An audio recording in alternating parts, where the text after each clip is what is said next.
todo el pato del vestuario. La interpretación siempre negativa, nunca positiva. More inferno at the Coliseum for Barcelona as they were held to a 1-1 draw by Getafe on Saturday night, falling 7 points behind LaLiga leaders Real Madrid. I'm Sam Marsden, joined as ever by Rick Sharma. This is Siempre Positivo. Rick, how are you?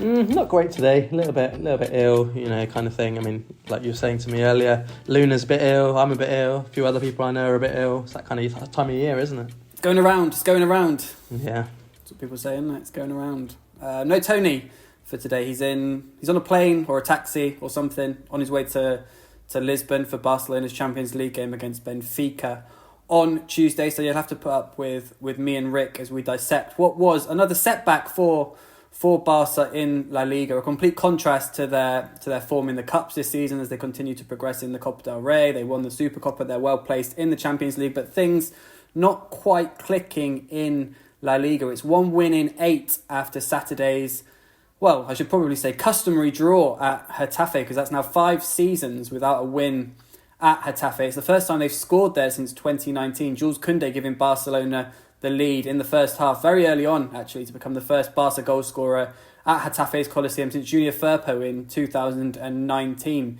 It looked good at that point because that's the main problem. The main problem is scoring at the Coliseum. Barca obviously hadn't scored there in 3 back-to-back 0-0, 0-0 draws. They'd also lost their 1-0 during that run of four games, which is now 5 without a win.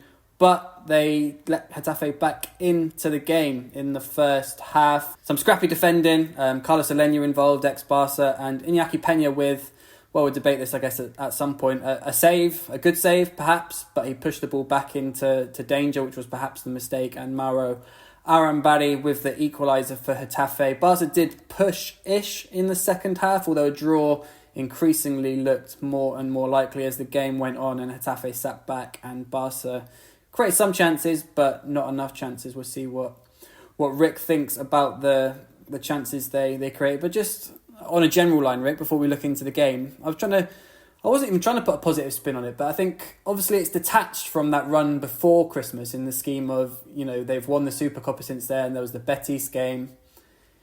Can you detach it from that run, or do we have to really start worrying about the La Liga results and think that this is back to where we were before Christmas? I kind of think you can isolate it as this is Getafe away. They've played 11 games at home this season in La Liga. They've conceded 6 goals. Barca have struggled there for 5 years in a row now.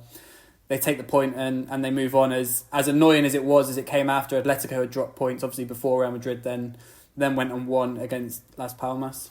Well, I'm glad to hear you say that, because I was also thinking quite similarly. I was thinking, am I just being like too siempre positivo here with this?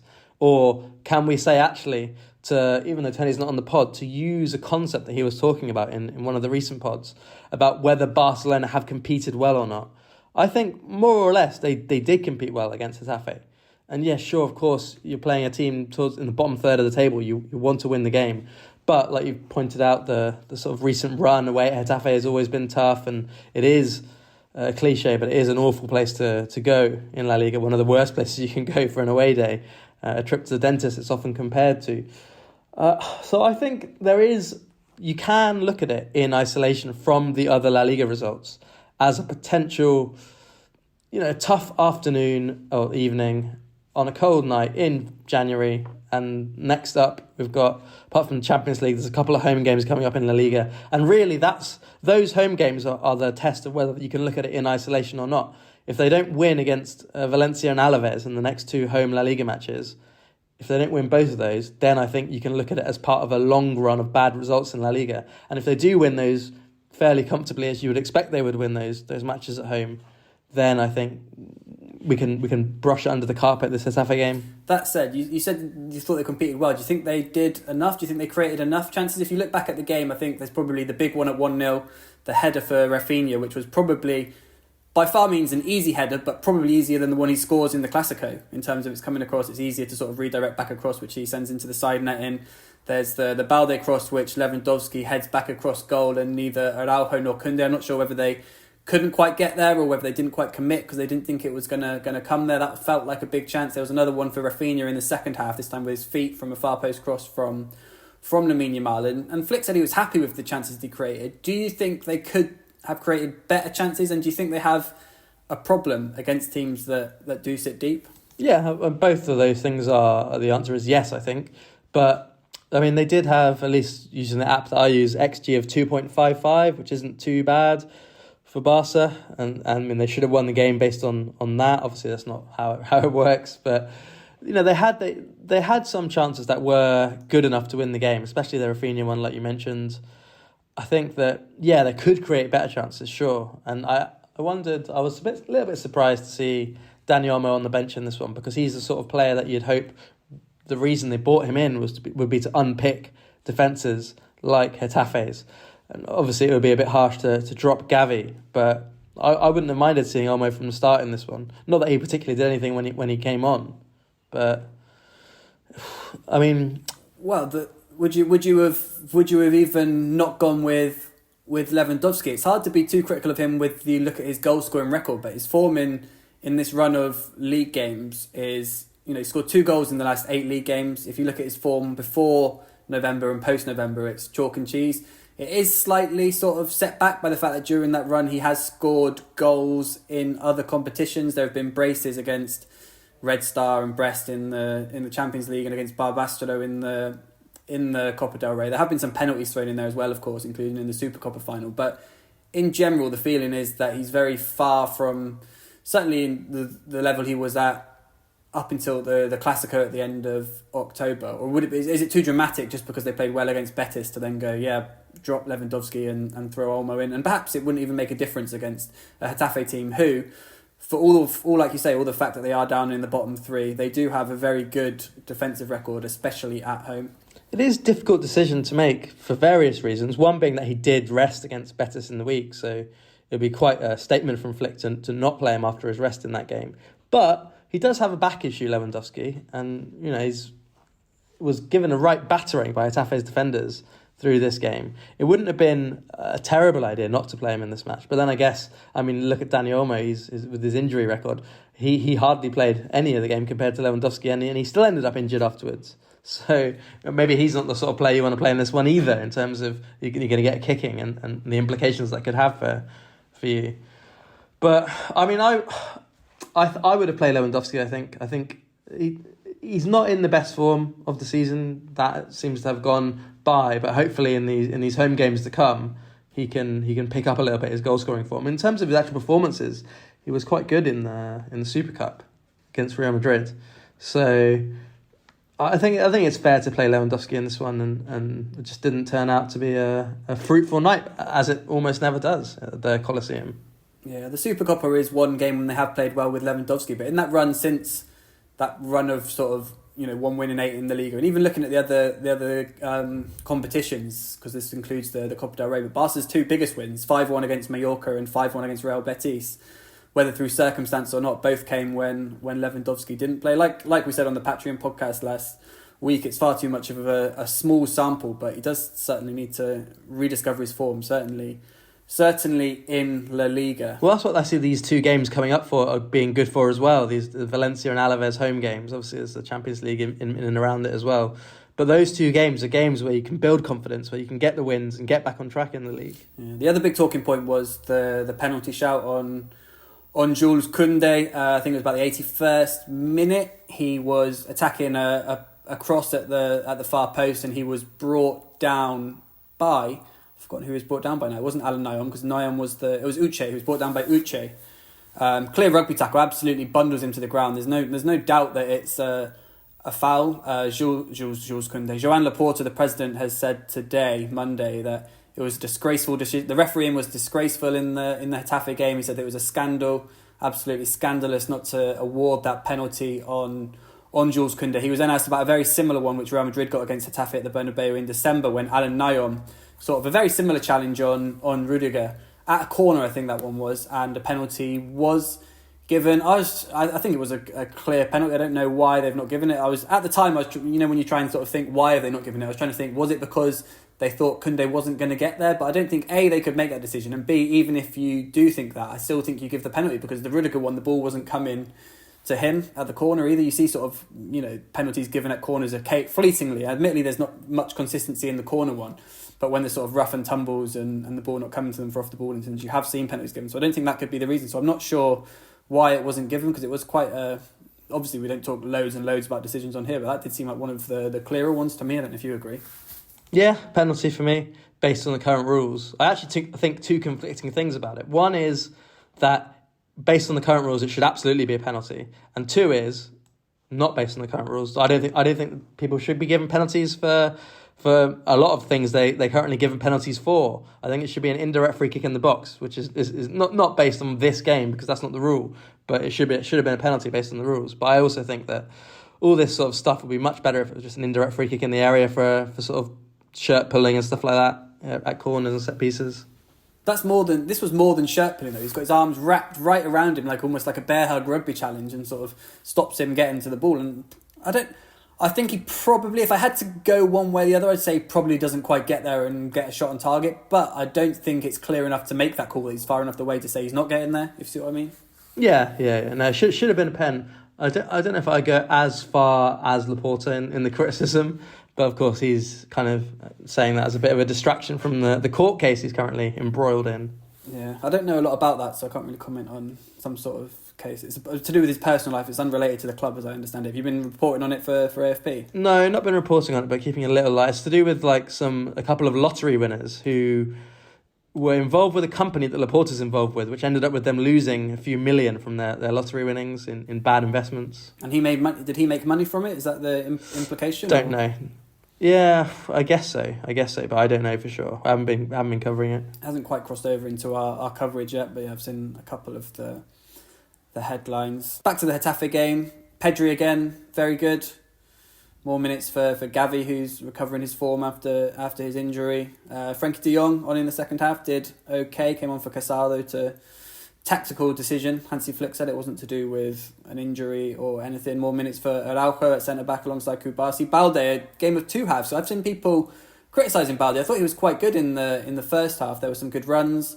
There was that very good cross which Lewandowski headed back across goal. Second half, he probably perhaps wasn't as good. I don't know if you've got any observations from, not just on Balde, but from some of the other players. Obviously, Pedri probably the best player. And after the praise that we gave Lamine Yamal, I don't think Lamine Yamal was bad, but certainly not one of his best nights after the Betis game. No, yeah, it was definitely a step down for Lamine from the Betis heights.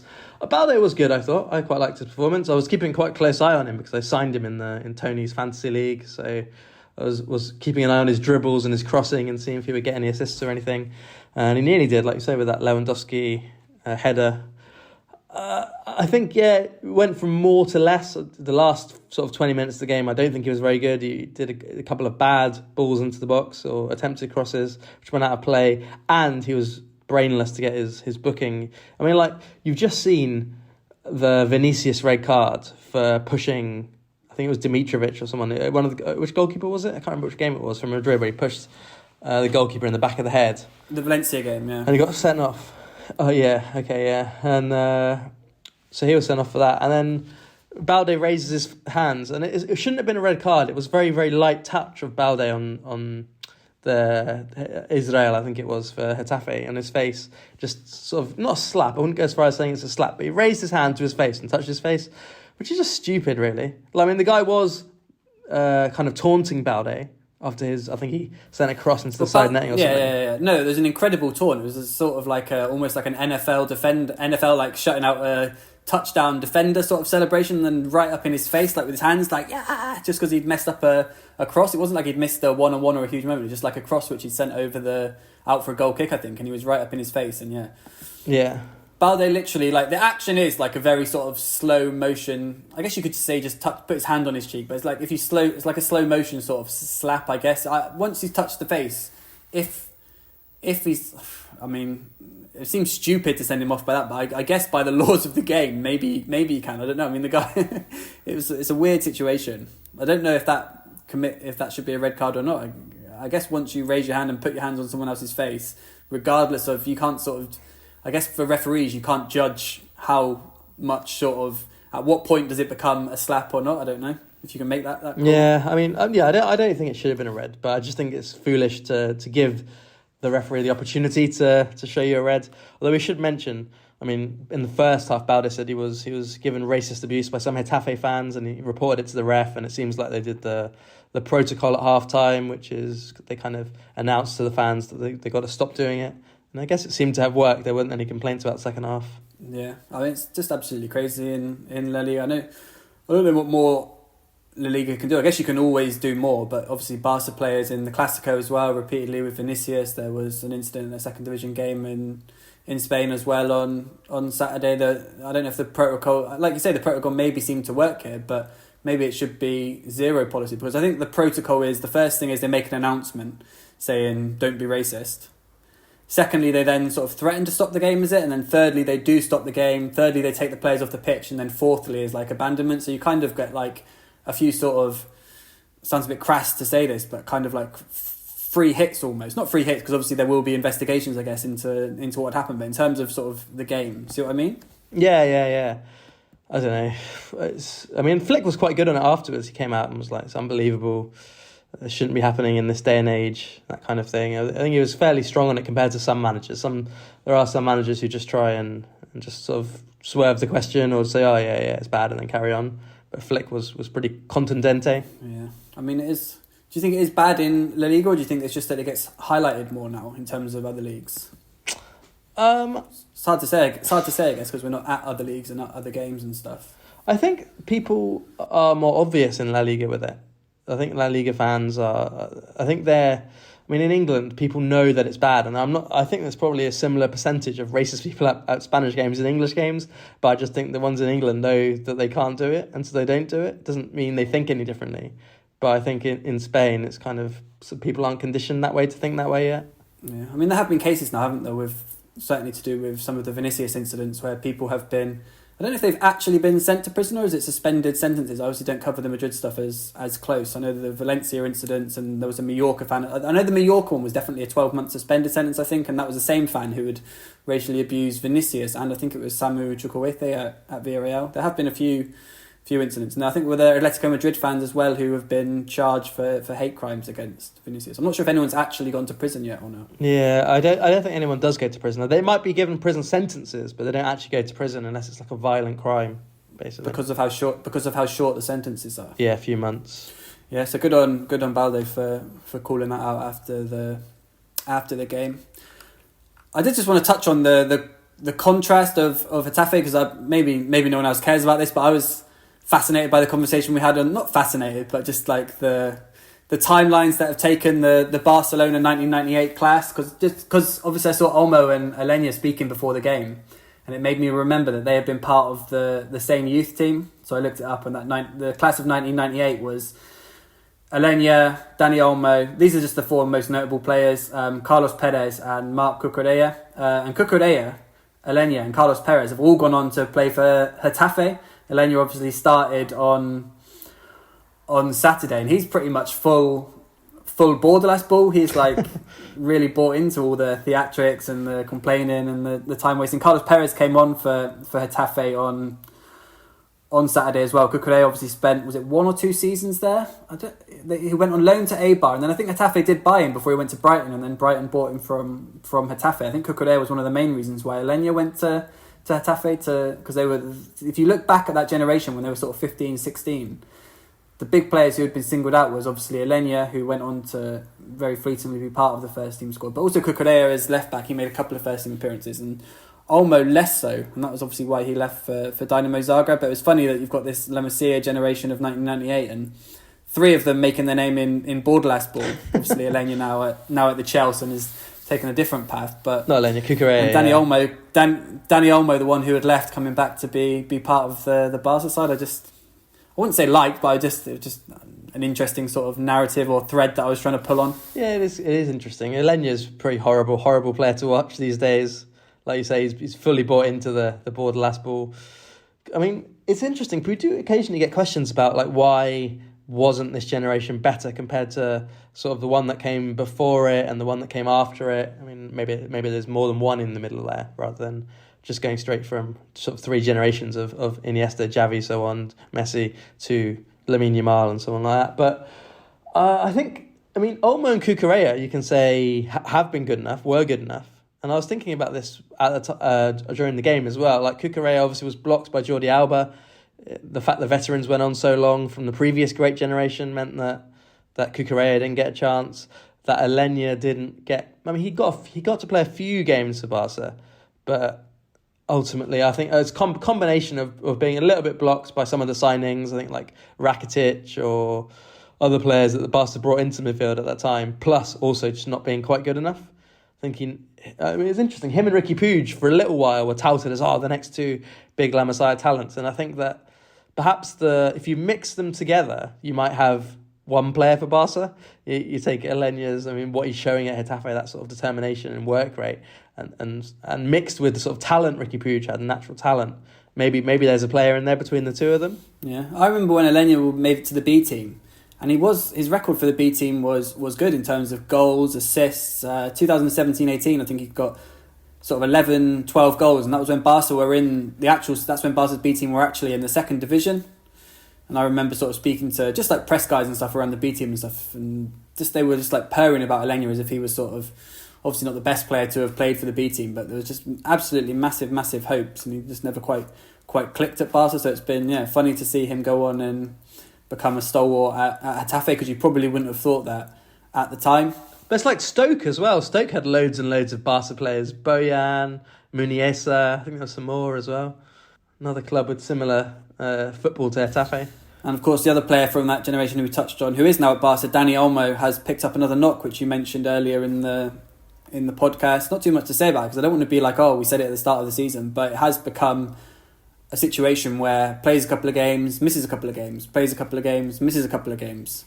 What was to be expected? The only thing that maybe wasn't to be expected was how many goals he scored in a row at the start of the season. Everything else has more or less been what we expected. But by now, after not scoring a bunch of goals in the last few games, his record's probably quite more or less basically exactly what we expected it to be. I think he has 5 goals in 16 or 17 games.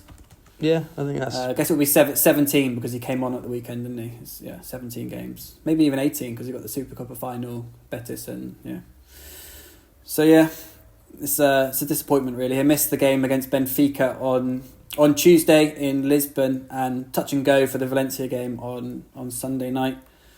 Rick, let's hear the ratings for Barcelona's draw at Getafe. Let's start with Iñaki Peña in goal. Obviously, you touched on it earlier that maybe he could have done better with Getafe's goal. I'm not sure. It's one of those where the save is quite good, but ideally he would push the ball out and away from goal rather than into the 6-yard box. So I'll give him 5.5, like a tiny little downgrade for the goal. Jules Kounde, 8 out of 10. Pretty good game from Kounde. Scored, obviously, again after scoring in the cup against Betis. And he was, involved and active in attack and good in defence. Araujo, 7. Pau Cubarsí, 6.5. Alejandro Balde, 7. Marc Casado, 6. He was taken off at half-time, I think, just basically... Against Getafe, you just need a bit more creativity in midfield. And Casado, his passing is not too bad. He's had a couple of nice passes this season, but often those passes have been when Barca have been countering or Barca have been attacking, rather than him sort of finding passes to pick the locks of a defence. It's more like spreading the play and getting it downfield quicker for Rafinha or Lamine Yamal. Pedri, 8 out of 10, probably the best Barca player, best performance. He set up the goal for Kounde with a nice little pass through the defence. Lamine Yamal, 6 out of 10 by his very, very lofty standards this season. This was one of his poorer displays. Gavi, 6 out of 10. He was taken off as well. Rafinha, 5.5 out of 10. Again, he's had a great season, but missed big chance in this game and just wasn't at the same level that he has been.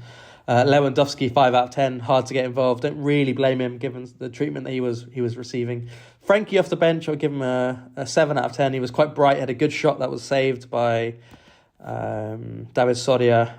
And that's about it, I think. Olmo, Ferran didn't really do too much on the time they had. So if I give him a rating, I could probably give him 5.5.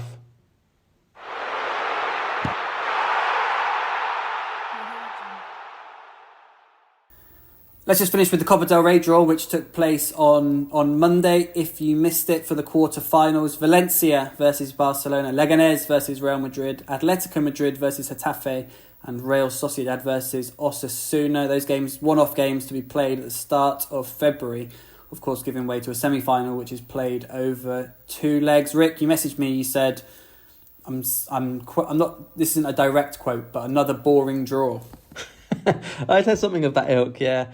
The last round I thought was particularly boring. The best game in the whole round was Barça Betis, which wasn't. It was a good game for Barça and they won comfortably and played very well.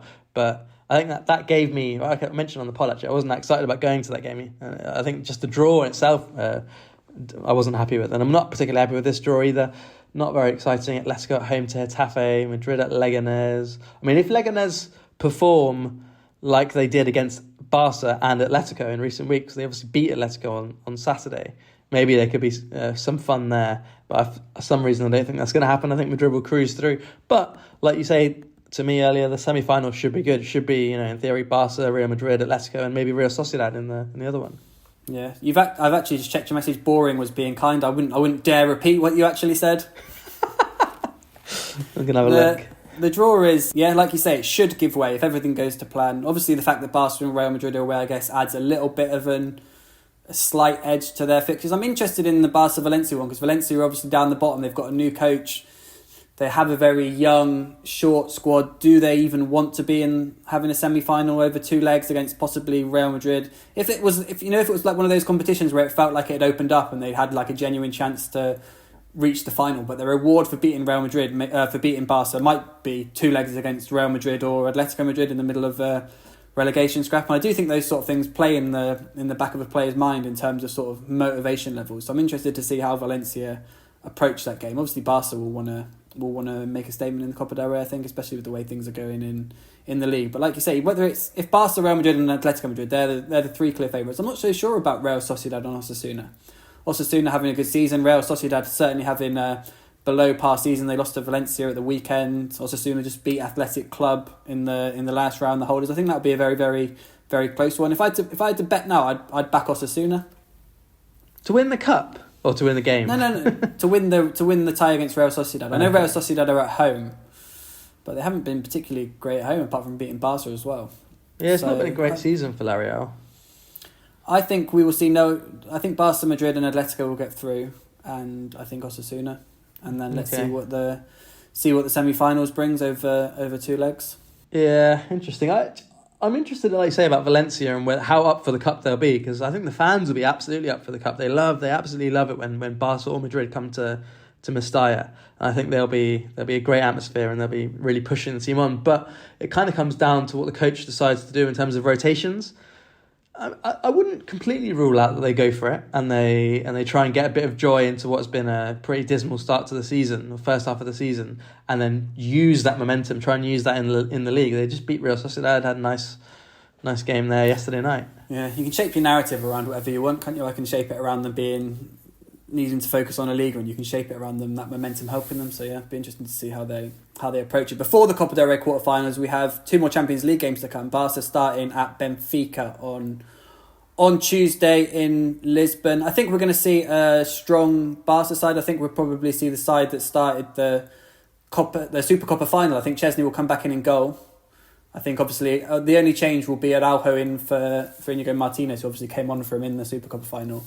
And obviously Gavi keeps his place ahead of Olmo because Olmo's injured. Just because of the way, quite a few times now, Flick has... Well, history shows us this season that Flick is very focused on every Champions League game, winning them as soon as possible and getting through to the last 16 without the need for the knockout round. But just especially, he keeps talking about this Benfica game and saying a win and we're in the last 16, which is... I guess it must be true. I mean, technically there are teams that could still catch them, but Barca's goal difference is superior. So basically, I don't know if mathematically it's true, but a win and they're in the last 16. So I think we're going to see them go for it. Yeah, I'm not 100% sure, but I'm 99.9% sure that if they win, they'll definitely be through. But what I can confirm is UEFA have now said, and we discussed this at length on a previous pod after the last round of Champions League fixtures, and Tony was arguing that Liverpool were 100% through, but they're not. According to UEFA, they're not 100% guaranteed to be in the top 8. They have to, I guess, get a point tomorrow, and that'll probably be enough. Well, this is the thing. This new format is impossible to work out because obviously it will depend on fixtures. So there might be two teams that can catch you, but they might have to play against each other. So Barca have 15 points, and the team in 8th have 13 points. So obviously the top 8 goes straight into the last 16. But from Dortmund down to Milan, 9th, 10th, 11th and 12th, they all have 12 points. So if Barca go to 18, technically those 4 teams can all still get to 18 and all the teams below Barca. But there's far too many teams. So even if it's not official, I think with the win, they're basically through. I think if they win, they will be through and they will become official because some of those teams have to be playing each other. There's no way some of those teams aren't playing each other. Yeah, because they've obviously got from 3rd, who is Arsenal, down to Milan, who is 12th. So what's that? About 10 teams, all within 2 or 3 points of them. You only need sort of 4 of them to drop points. Yeah. For Barca to then be uncatchable for those teams. Yeah. I'm interested in the game, though, because last time Barca went to Benfica, they got absolutely battered 3-0. Darwin Núñez scored. Ronald Koeman was at the helm. It's a very different Barca, and I wrote something about this week for AFP. It was a bit like, even though Barca's November, December wasn't very good, even though they just drew at Getafe, more or less, the club is light years away from where it was the last time they went to go and play Benfica. There's so much excitement around the team now, so many good young players coming through, like Lamine Yamal leading the charge, and Kubasi, Gavi, and it's just the team looks so much better than it did back then. So 5 years of inconsistent progress, but certainly progress. Yeah, it's a good point and a lovely positive note to end the podcast on. I said it on a couple of things recently. I think ESPN podcast and a couple of other podcasts I've been on there.